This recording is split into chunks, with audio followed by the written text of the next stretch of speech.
اپنے مقصد کو سمجھیں اور اپنے وقار کو پہچانیں۔ دعا گو ہوں خالق کائنات اس عظیم عبادت کو اپنی بارگاہ میں شرف قبولیت عطا فرمائے۔ جہاں جہاں سے احباب مجلس سے حسین میں جلوہ افروز ہیں، خالق کائنات ہر ایک کو اس کی نیت کے مطابق اجر عطا فرمائے۔ جتنی مائیں بہنیں بیٹیاں پردے میں موجود ہیں نیک حاجات لے کر آئی ہیں، خالق کائنات سب کی نیک حاجات پوری فرمائے۔ میرے بھائی فراست بھائی، ان کے بڑے برادر محترم اور ان کے دیگر عزیزان کہ جنہوں نے اس مجلس کا اہتمام کیا ہے، خالق کائنات ان کی یہ کاوش اپنی بارگاہ میں قبول و منظور فرمائے۔ اپنی دعاؤں کی قبولیت کے لیے بلند تر صلوات۔ عزیزان محترم، واجب الاحترام سیدزادے کی اجازت سے کچھ سبق آپ کی سماعتوں کے حوالے کرنا چاہتا ہوں۔ کوئی طویل گفتگو نہیں کرنی، مختصر سی گفتگو اپنے وقت کے امام کے حوالے سے کرنی ہے۔ جو آیت مجیدہ کو میں نے عنوان سخن بنایا ہے، اس میں خداوند کریم یہ ارشاد فرما رہے ہیں کہ بقیت اللہ خیر لکم ان کنتم مؤمنین، کہ اللہ کا باقی تمہارے لیے خیر ہے اگر تم مومن ہو۔ دیکھیں اس آیت میں اگر اس کا لباب چیک کریں، اس کے مفہوم کو دیکھیں تو اس میں ایک قید رکھی گئی ہے، ان کنتم مؤمنین، کہ اگر تم مومن ہو تو اللہ کا باقی تمہارے لیے خیر ہے۔ اب ممبر سے پوری ذمہ داری سے کہنا چاہتا ہوں، نوجوانوں سے بھی بزرگوں سے بھی خطاب کر رہا ہوں، ایک سوال ہے، گزارش ہے کہ ہم خود کو وقت کے امام کا سپاہی کہتے ہیں، وقت کے امام کا نوکر کہتے ہیں۔ یہ جو خدا کی آیت کہہ رہی ہے کہ بقیت اللہ خیر لکم ان کنتم مومنین، کہ اللہ کا باقی تمہارے لیے خیر ہے اگر تم مومن ہو، تو ہمیں پہلے اپنے گریبان میں جھانکنا چاہیے، کیا مومنیت کی نشانیاں ہم میں ہیں کہ یا نہیں ہیں۔ تھوڑی سی بات کریں میرے بچے تاکہ مجھے زیادہ اوپر جا کے نہ پڑھنا پڑے، ایک صلوات کا سہارا لیجیے۔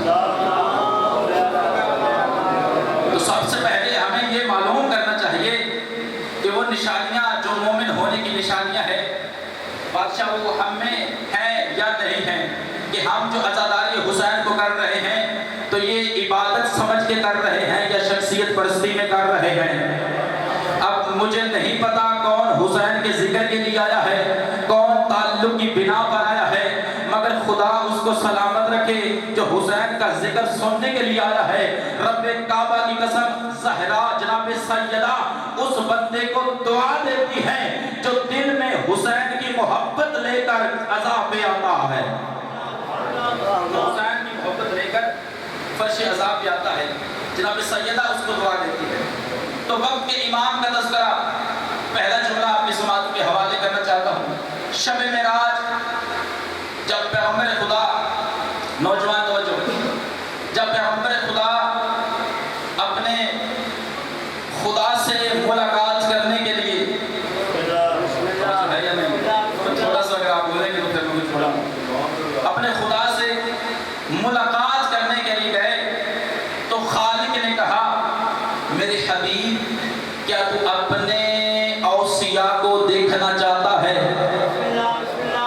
یا تھوڑا سا میرا ساتھ دیں تو میں کیا اپنے اوصیاء کو دیکھنا چاہتا ہے؟ یہ حدیث بیان کر رہا ہوں، میں کوئی روایت نہیں بیان کر رہا، میں اپنی بات نہیں بیان کر رہا۔ پیغمبر سے خدا کہہ رہا ہے میرے حبیب کیا اپنے اوصیاء کو دیکھنا چاہتا ہے؟ ایک نقطہ دے کے جانا چاہتا ہوں، نیاز حسین جہاں جہاں تک میری آواز جا رہی ہے، پیغمبر خدا سے خدا کہہ رہا ہے میرے حبیب کیا اپنے اوصیاء کو دیکھنا چاہتا ہے؟ پیغمبر خدا نے کہا ہاں دیکھنا چاہتا ہوں۔ ایک جملہ ہے نیاز حسین، نہ جانے کس کو سمجھ آنی ہے یا نہیں آنی، دنیا آج بھی حیران ہے اور پریشان ہے کہ پردہ وحدت میں علی تھا کہ نہیں تھا۔ صلوات پڑھیے۔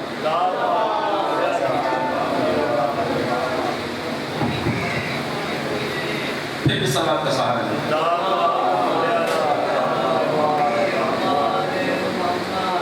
آپ کو بات سمجھ آئیے کیا کہا میں نے؟ کہ دنیا آج بھی اس پریشانی میں ہے، دنیا آج بھی شاہ جی اس پریشانی میں ہے کہ پردہ وحدت میں علی تھا کہ نہیں تھا، اللہ جانے کس کو بات سمجھ آئی ہے یا نہیں آئی ہے، اور خدا کہہ رہا ہے میرے حبیب تو اپنے اوصیاء کو دیکھنا ہے۔ تو جملہ سنیے، لوگ اس بات پہ ابھی تک سوچ رہے ہیں کہ پردہ وحدت میں علی تھا کہ نہیں تھا، اور خدا کہہ رہا ہے آؤ میرے حبیب اکیلا علی نہیں دکھاتا، علی سے لے کر مہدی تک 12 کے 12 دکھاتا۔ یا صرف ایک نہیں دکھاتا، 12 کے 12 دکھاتا ہوں۔ جی میرے خالق میں دیکھنا چاہتا ہوں اپنے اوصیاء کو۔ اچھا تو خالق نے کہا عرش کے دائیں جانب نظر اٹھائیے، کیا سنا ہے آپ نے؟ عرش کے دائیں جانب، ابھی میں خطابت زور سے بھی میری لائیو مجالس چیک کر لیجئے گا اور میرے پڑھنے کا انداز چیک کر لیجئے گا، میں اسے بہت نیچے رہ کے پڑھ رہا ہوں تاکہ آپ کو بات سمجھ آ جائے۔ میرا مقصد آپ کو سمجھانا ہے، یہ سر سے بات گزر جائے تو وہ اچھا خطیب نہیں ہوتا کہ جو جوش دکھا کے چلا جائے بات نہ سمجھائے۔ تو میرا مقصد ہے آپ کو کچھ دے کر جاؤں سیدزادے کی موجودگی میں۔ تو اچھا عرش کے دائیں جانب نظر اٹھائیے، پیغمبر نے نظر اٹھائی، کیا دیکھا؟ 11 نور ہیں، ایسے دائرہ بنائے ہوئے ہیں جیسے تسبیح کے دانے ہوتے ہیں۔ اللہ اکبر، جیسے تسبیح کے دانے ہوتے ہیں ایسے دائرہ بنا کے بیٹھے ہیں، اور ان کے درمیان میں ایک نور چمک رہا ہے، ایک نور چمک رہا ہے بھائی جان، ایک نور چمک رہا ہے جو قیام کی حالت میں ہے، جو قیام کیے ہوئے ہے، اور ایسے لگ رہا ہے جیسے ستاروں کے درمیان چاند چمک رہا ہو۔ تو پیغمبر نے پوچھا مالک یہ کون ہے؟ خداوند عالم نے تعارف کروانا شروع کر دیا، یہ علی ہے، اس سے میں یہ کام لوں گا، یہ حسن ہے، اس سے یہ کام لوں گا، یہ حسین ہے، اس سے یہ کام لوں گا، یہ سجاد ہے، اس سے یہ کام لوں گا، یہ باقر ہے، اس سے یہ کام لوں گا، یہ صادق ہے، اس سے یہ کام لوں گا، یہ کاظم ہے، اس سے یہ کام لوں گا، یہ رضا ہے، اس سے یہ کام لوں گا، یہ تقی ہے، اس سے یہ کام لوں گا، یہ نقی ہے، اس سے یہ کام لوں گا، یہ عسکری ہے، اس سے یہ کام لوں گا۔ اللہ نے سارے نام گنواتا رہا، کام بتاتا رہا، اس سے یہ کام لوں گا، اس سے یہ کام لوں گا۔ جب مہدی کی باری آئی تو مالک خاموش ہو گئے۔ رسول خدا نے پوچھا مالک تو بتاتا نہیں ہے، سب کے کام بتائے ہیں، علی یہ کام کرے گا، حسن یہ کام کرے گا، حسین یہ کام کرے گا، اب مجھے نہیں پتا کس کا ہاتھ نیچے رہ جانا ہے، کس نے خیرات لینی ہے۔ جب خدا نے کہا نا مالک نہیں مہدی سے کیا کام لے گا، تو خدا کی آواز آئی اے میرے رسول سن، میں مہدی سے کیا کام لینا چاہتا ہوں، میں تیرے اور اپنے دشمنوں کی گردنیں مہدی کے ذریعے سے اڑاؤں گا۔ میں تیرے اور اپنے دشمنوں کی گردنیں اس مہدی کے ذریعے سے۔ بھئی عزادار ہو، یقین مانے آپ کا بڑا ایک مقام ہے، اگر آپ سمجھ جائیں نا کہ آپ کا مقام کیا ہے تو آپ کا ہاتھ نیچے ہی نہ آئے۔ ایک میں آپ کو روایت سناؤں، شیخ بہائی صاحب ہے، یہ موضوع سے ذرا متعلقہ نہیں ہے لیکن سنانا ضروری ہے تاکہ آپ کے اندر ایک جذبہ پیدا ہو، پتہ چلے کہ آپ کس مرتبے پہ مالک ہیں۔ شیخ بہائی بہت بڑا نام ہے۔ شاہ جی بڑی ذمہ داری سے روایت پڑھنے لگوں آپ کی دعا لینے کے لیے۔ شیخ بہائی صاحب، چہلم تھا امام حسین کا، شور ہوا بازار میں، بڑی مطمئن ہو کے بات سنیے گا، نہ دیجیے گا داد، مجھے داد نہیں چاہیے، داد مجھے وہاں سے مل رہی ہے۔ شیخ بہائی صاحب بڑا شور بازار میں، پوچھا آج کیا ہے، اپنے شاگردوں سے پوچھا، بہت عمر رسیدہ ہو گئے تھے، بینائی ختم ہو گئی تھی، بینائی۔ شیخ بہائی صاحب نام نوٹ کر لیجیے گا، جا کر روایت چیک کر لیجیے گا۔ شیخ بہائی صاحب اپنے شاگردوں سے پوچھتے ہیں بابا جی کیا وجہ ہے آج اتنا شور؟ انہوں نے کہا جی آج مولا حسین کا چہلم ہے اور لوگ کربلا کی طرف جا رہے ہیں اور کچھ لوگ امام رضا کے روزے پہ جا رہے ہیں۔ اچھا، شیخ بہائی صاحب نے کہا پھر یوں کرو، مجھے اٹھاؤ، مجھے اٹھا کر وہاں لے جاؤ جہاں پر عزادار رکیں گے۔ اللہ اکبر، اللہ اکبر، معرفت کی بات ہے، نہ جانے کس نے سمجھنی ہے۔ مجھے وہاں پر بابا جی اٹھا کر لے جاؤ جہاں پر یہ عزادار رکیں گے. عزاداروں جب امام رضا کا روزہ آ گیا, عزادار رک گئے, شیخ بہائی صاحب کو بٹھا دیا گیا. کہا مجھے کہاں بٹھایا؟ اسلم بھائی آپ کی میں دعا لینا چاہتا ہوں, مجھے کہاں بٹھایا ہے؟ انہوں نے کہا جہاں پہ عزادار بیٹھے ہیں وہاں پر بٹھایا ہے. شیخ بہائی صاحب کہتے ہیں نہیں, مجھے وہاں بٹھاؤ جہاں عزاداروں کے جوتے پڑے ہیں. اللہ اکبر, اللہ اکبر. مجھے وہاں بٹھاؤ. مل کے حیدری, مجھے وہاں بٹھاؤ جہاں عزاداروں کے جوتے پڑے ہیں. انہوں نے کہا وہاں پہ کیا کریں گے؟ شیخ بہائی صاحب کو اٹھا کر وہاں لے گئے, وہاں پہ بٹھا دیا گیا. ہاتھوں سے ٹٹولتے ہوئے تھوڑی سی مٹی اکٹھی کی, اپنے شاگرد سے جا کہا جاؤ سرمے والی سلائی لے کر آؤ. عزاداروں مجھے نہیں پتا کس نے بولنا ہے. انہوں نے مٹی میں سے, عزاداروں کے قدموں میں سے, اکٹھی ہوئی مٹی میں سے ایک سلائی لی, آنکھوں میں ڈالی, آنکھیں واپس آ گئی.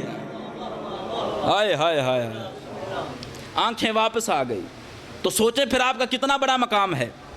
لیکن پھر وہ جو پاکیزہ ہو کر آتا ہے, باوضو ہو کر آتا ہے, مقدس بن کے آتا ہے امام کی بارگاہ میں, تو وقت کا امام تمہارا انتظار کر رہا ہوتا ہے. توجہ ہے یا نہیں ہے؟ تو کس کا ذکر ہو رہا ہے؟ اپنے وقت کے امام کا, قائم آل محمد کا, جس کا انتظار وہ بھی کر رہا ہے, جس کا انتظار خدا بھی کر رہا ہے. بھائی میں اپنے پاس کہوں تو پھر تو فتویٰ دے دیجیے, لیکن اگر میں قرآن سے کہوں تو پھر بات مان لیجئے. انی معکم من المنتظرین فانتظروا انی معکم من المنتظرین. تم بھی باہرویں کا انتظار کرو, میں بھی تمہارے ساتھ انتظار کر رہا ہوں, میں بھی تمہارے ساتھ انتظار کر رہا ہوں. تو اتنی بڑی عبادت, دیکھیں حقوق ہیں, امام کے حقوق ہیں. جیسے ہمارے حقوق ہیں نا, ایسے وقت کے امام کے حقوق ہیں, جنہیں کہتے ہیں حقوق واجبہ, جنہیں کہتے ہیں حقوق واجبہ. اگر وہ ادا نہیں کریں گے تو ہم مجرم ہیں, وہ ادا نہیں کریں گے تو ہم گنہگار ہیں. اس میں پہلا حق ہے حق معرفت. کیا ہے شاہ جی؟ حق معرفت. ٹھیک ہے یار, آرام سے سنیں, کوئی بات نہیں نا, دادے توجہ سے سنیں بات کو. حق معرفت, معرفت حاصل کرنا. اور یہ معرفت اتنی ضروری ہے کہ اگر کوئی امام کی معرفت کے بغیر مر جائے تو وہ جہالت کی موت مرتا ہے. شاہ جی وہ جہالت کی موت مرتا ہے. میں یہ بھی اپنے پاس سے نہیں کہہ رہا, یہ بھی حدیث ہے کہ جس نے اپنے وقت کے امام کی معرفت حاصل نہ کی, میتتا جہلیتاً, مات میتتا جہلیتاً, تو وہ مرا ہے جہالت کی موت مرا ہے. اب اس حدیث کو آپ نے علماء سے کتنی مرتبہ سنا, مگر حقیقت جو ہے وہ آپ تک نہ پہنچی. اس کے متعلق آپ نے غور نہ کیا کہ اس میں ایک لفظ ہے امام زمانہ, لم یعرف امام زمانہ, کہ جس نے زمانے کے امام کی معرفت حاصل نہ کی. یہ لفظ جو ہے اس کو توجہ کیجیے گا. وقت کا امام ہمارا کون ہے؟ کون ہے بھئی؟ جہالت ہے نا بھئی, کم علمی ہے نا, ہمیں اپنے اماموں کے نام بھی نہیں آتے. تو کون سا امام ہے ہمارا آخری؟ 12واں سردار ہے. جھک کے کیوں نام لے رہے ہو بھئی؟ نام تو جھک کے وہ لے کہ جسے کسی امام ہمارے نے کسی میدان میں شرمندہ کیا ہو. ہمارے امام تو بڑے فخر سے نام لینا چاہیے. 12ویں آقا, 12ویں امام, قائم آل محمد, ہمارے 12ویں سردار, اس کی معرفت وقت کے امام ہیں, امام زمانہ, زمانے کے امام. دیکھیں علی اپنے وقت کے امام ہیں, حسن اپنے وقت کے امام ہیں. جو اس دور میں علی کی معرفت حاصل نہ کر سکا وہ بھی جہالت کی موت مرا. جو اپنے وقت کے حسن کی معرفت حاصل نہ کر سکا وہ بھی جہالت کی موت مرا. اور جو اپنے وقت کے امام 12ویں کی معرفت کے بغیر مر گیا وہ بھی جاہل مرا, وہ بھی جاہل مرا. تو بھائی خشک گفتگو کر رہا ہوں آپ کے خشک رویے کی وجہ سے. تو 12ویں امام کی معرفت جب تک, اب یہ پہلا حقوق ہے حق معرفت, اور دوسرا حق ہے حق کے انتظار. حق انتظار، اور جس کا انتظار خود خدا بھی کر رہا ہے۔ بھئی انتظار ایک ایسی چیز ہے کہ جو بندہ خلوص سے کرتا ہے۔ انتظار، ایک بندہ دکاندار ہے، وہ کپڑے سلائی کر رہا ہے، جب کپڑے سلائی کر رہا ہے تو ساتھ ساتھ نئے گاہک کا انتظار بھی کر رہا ہے۔ جتنا وہ کپڑے سلائی کرنے میں مخلص ہے اتنا وہ انتظار کرنے میں مخلص ہے۔ اور ہمارے ائمہ معصومین نے یہ نہیں کہا کہ اپنے کام چھوڑ دو اور فقط ہمارا انتظار کرو۔ امام کہتے ہیں کہ ہمارا انتظار بھی کرو، اپنے کام بھی کرو، مگر ہمارے انتظار کرتے ہوئے اپنے کام ہمارے مطابق کرو تاکہ ہمیں تمہارے کام ہمارے لگنے لگے۔ اللہ اکبر، تاکہ تمہارے کام ہمیں ہمارے لگنے لگے، تمہارا کام تمہارا نہ رہے، ہمارا بن جائے۔ جیسے میسم تمار ہیں، کیا سنا ہے آپ نے؟ جیسے میسم تمار ہیں، کھجوریں بیچ رہے ہیں، لیکن وقت کی حجت آ کر دکان پہ بیٹھ رہی ہے، کیا سنا ہے؟ اور تیسرا حق ہے حق استغاثہ۔ حق میں اب تھوڑی سی خطابت دکھاؤں گا، آپ سے داد لوں گا، جتنا مرضی ہے زمین کو قابو کر کے بیٹھ لیجئے گا۔ میں نے آپ کا انتظار کر لیا کہ آپ نے مجھے داد دینی ہے یا نہیں دینی۔ یہ نہ سمجھیے گا کہ جو خطیب ہوتا ہے وہ داد کے لیے نہیں پڑھتا، داد کے لیے پڑھتا ہوں بھائی، میں داد کے لیے پڑھتا ہوں، اس لیے کہ داد ملتی ہے علی کی فضیلت پہ۔ اب اگر علی کی فضیلت نہ ہو تو داد کہاں سے آئے گی؟ اب استغاثہ، تیسرا حق کیا ہے؟ استغاثہ۔ امام فرماتے ہیں کہ اپنے وقت کے امام سے استغاثہ کرو۔ استغاثہ کیسے کرتے ہیں؟ کہ وقت کے امام کو پکارو، وقت کے امام کو پکارو۔ انتظار کر لیجیے آپ بھی، آپ میرا امتحان لے لیں، میں آپ کا امتحان لے لیتا ہوں، لیکن نیاز حسین توجہ چاہتا ہوں۔ استغاثہ کیا ہے؟ اپنے وقت کے امام کو پکارو، جب مشکل بنے تو احد کے بھگوڑوں کو نہیں پکارنا، کسی اور کو نہیں پکارنا، وقت کے امام کو پکارنا ہے۔ رزق کم ہو وقت کے امام کو پکارو، اولاد نہ ہو وقت کے امام کو پکارو، مصیبت پڑ جائے وقت کے امام کو پکارو۔ اس کا مطلب ہے جب بھی کوئی کام پڑے وقت کے امام کو پکارو۔ اور پیغمبر اسلام فرماتے ہیں یہ نہ ہو کہ ابھی مصیبت کوسوں دور ہو اور تم وقت کے امام کو پکارو۔ فرماتے ہیں جب چھری گلے پہ آ جائے اپنے وقت کے امام کو پکارو۔ اللہ اکبر، یا علی، ہاتھ سلامت رہیں، ہاتھ سلامت رہیں۔ بھائی دیکھیں، چھری چلتی ہے، گلے پہ چھری آ جائے کتنی دیر لگتی ہے چلنے میں؟ کتنی دیر لگتی ہے؟ 1 سیکنڈ لگتا ہے۔ اور رسول فرما رہے یہ نہ ہو کہ ابھی مصیبت کوسوں دور ہو، ہائے ہائے، ابھی مصیبت کوسوں دور ہو، مصیبت ابھی بہروال ہو اور آپ پہلے ہی دعا مانگ رہے ہیں مالک بچانا، مالک مصیبت سے بچانا۔ پیغمبر فرما رہے ہیں تمہارا یہ امام اتنی بڑی مددگار ہے، خدا کا اتنا بڑا مددگار ہے کہ جب مصیبت تمہارے گلے پہ آ جائے تو تب امام کو پکارو۔ یقین مانو جو عراق میں پکارے گا اس کا بھی مددگار یہی ہے، جو ایران میں پکارے اس کا مددگار بھی یہی ہے، اس کا مددگار بھی۔ تو کس کو پکارنا ہے؟ وقت کے امام کو۔ اب ایک بندہ، نیاز حسین توجہ، ایران میں پکار رہا ہے، ایک بندہ عراق میں پکار رہا ہے، ایک بندہ شام میں پکار رہا ہے، توجہ ہے یا نہیں ہے؟ اب اگر 3 جگہوں پر 3 بندوں نے ایک وقت میں امام کو پکارا ہے تو امام وہ ہوگا جو ایک وقت میں تینوں کی مدد کرے، جو ایک وقت میں تینوں کو مدد کرے۔ اور یہ مدد وہ کر سکتا ہے جس کو اللہ نے کائنات کا اختیار دیا ہو۔ ہائے ہائے ہائے، جس کو اللہ نے کائنات کا اختیار۔ کائنات کا اختیار کیا ہے؟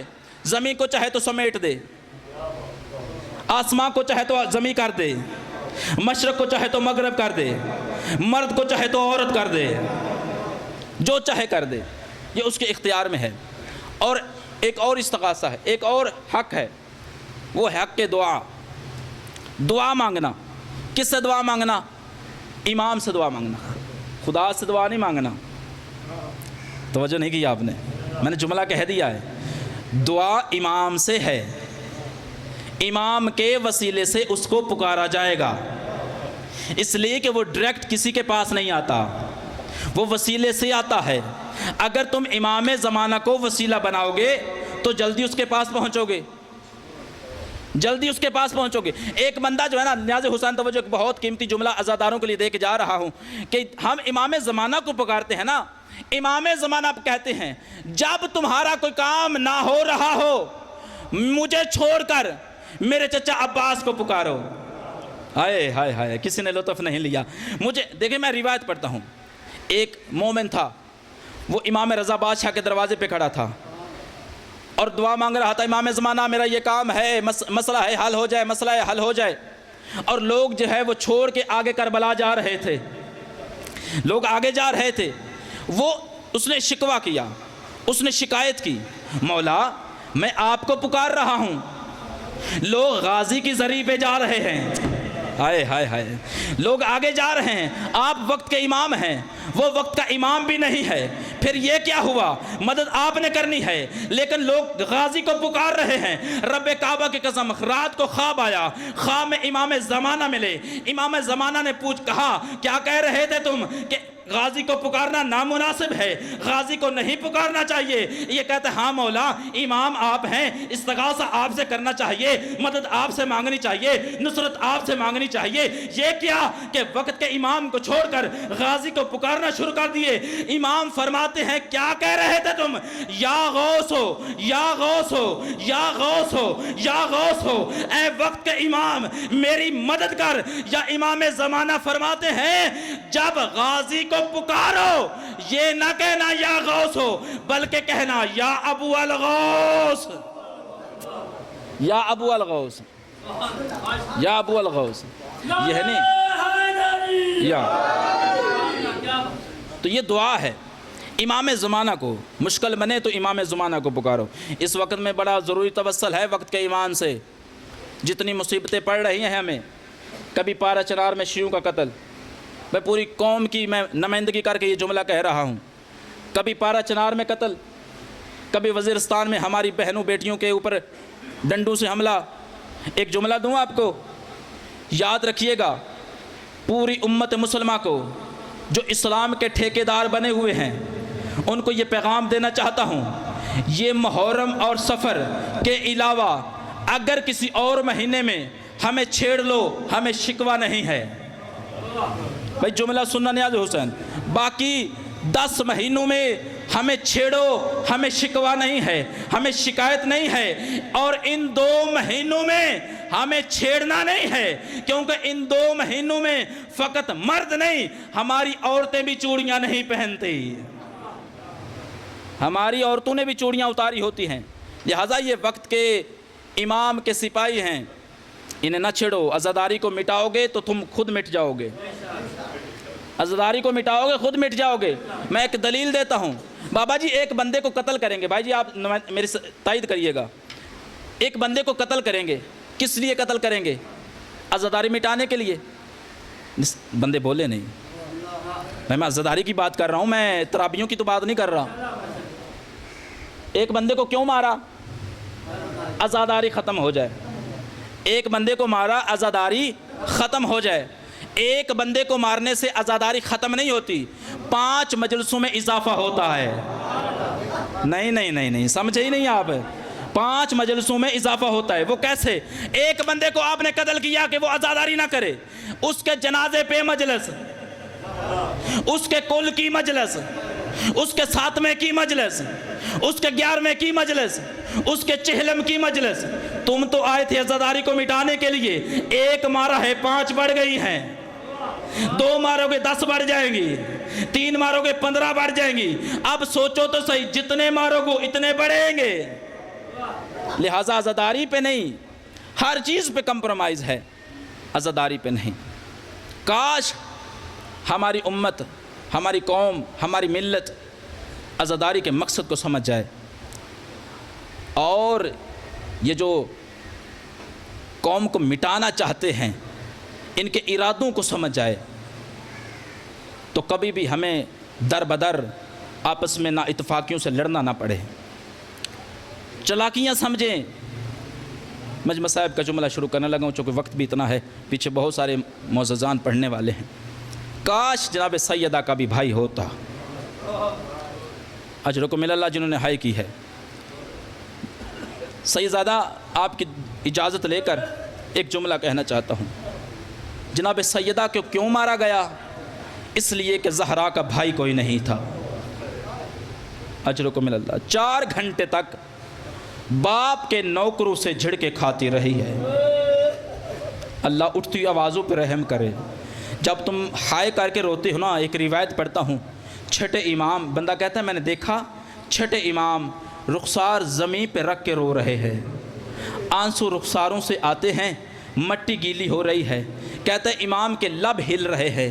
جب میں امام کے لبوں کے قریب کان کیا نا تو ایک آواز آ رہی تھی، امام فرما رہے تھے مولا ان آوازوں پہ رحم کر جو حسین کی مظلومیت پہ ہائے کرتے ہیں۔ اجرکم من اللہ، مولا تیری ہائے قبول کرے۔ 4 گھنٹے تک باپ کے نوکروں سے جھڑ کے کھاتی رہی۔ 4 گھنٹے کے بعد ظالم کہتا ہے زہرا کیوں آئی ہے؟ بی بی کہتی ہے میں اپنے بابا کا حق لینے آئی ہوں۔ یہ کہتا ہے زہرا تیرے پاس کوئی ثبوت ہے؟ بی بی نے کانپتے ہوئے ہاتھوں سے بابا کی تحریر نکالی، لکھا محمد کا تھا، دستخط محمد کے تھے، مہر محمد کی تھی۔ کوئی سنی بھائی بیٹھا ہو نیاز حسین میں ہاتھ جوڑ کے کہتا ہوں دل آزاری ہوتی ہو نا تو معافی چاہتا ہوں، لیکن گھر جا کر کتابیں پڑھنا، اپنے مولویوں سے سوال کرنا، یہ جو اپنی مجلسوں میں زہرا کا حق پڑھتے ہیں یہ حق کیا ہے؟ 4 گھنٹے کے بعد ظالم کہتا ہے زہرا تیرے پاس کوئی ثبوت ہے؟ جن کے چہرے غمگین ہو گئے ہیں اللہ ان چہروں پر رحم فرمائے۔ 4 گھنٹے کے بعد ظالم کہتا ہے زہرا کیوں آئی ہے؟ بابا کا حق لینے آئی ہوں۔ بی بی نے تحریر نکالی، لکھا محمد کا تھا، دستخط محمد کے تھے، تحریر محمد کی تھی۔ یہ 400 صحابی تحریر لے کر کرسیوں پہ پڑھتے رہے، محمد کی بیٹی چپ کر کے کھڑی رہی۔ اجرکم من اللہ، اجرکم من اللہ، مولا تیری ہائے قبول کرے۔ 4 گھنٹے تک چپ کر کے کھڑی رہی۔ یا ایک ظالم آگے بڑھا، اس نے جھپٹ کر یوں تحریر کو پکڑا، ہائے ہائے اللہ تیری ہائے قبول کرے، اس نے جھپٹ کر تحریر کو پکڑا۔ اب فقط تحریر کو پکڑا نہیں، تحریر کے ٹکڑے کرنا شروع کر دیے ہیں۔ عزادارو یہ تحریر کے ٹکڑے نہیں، زہرا کے جگر کے ٹکڑے ہیں۔ بابا کی تحریر کی بے حرمتی زہرا سے برداشت نہ ہو سکی۔ بی بی کے بال سفید ہو گئے، کمر زہرا کی جھک گئی۔ جو گھر آئی تو ایک جگہ بیٹھنے لگی، یا زینب سے پہچانا نہ گیا، یا بی بی نے کہا یہاں نہ بیٹھ، یہ میری ماں کے بیٹھنے کی جگہ ہے، یا زہرا کی آواز آئی زینب پہچان تیری ماں زہرا، زینب پہچان تیری ماں زہرا ہوں۔ اجرکم من اللہ، ایک جملہ، بی بی گھر آئی، مسلمان پرسہ دینے کے لیے دروازے پہ آ گئے۔ عزادارو پرسہ دینے کے لیے کیا ہوتا ہے؟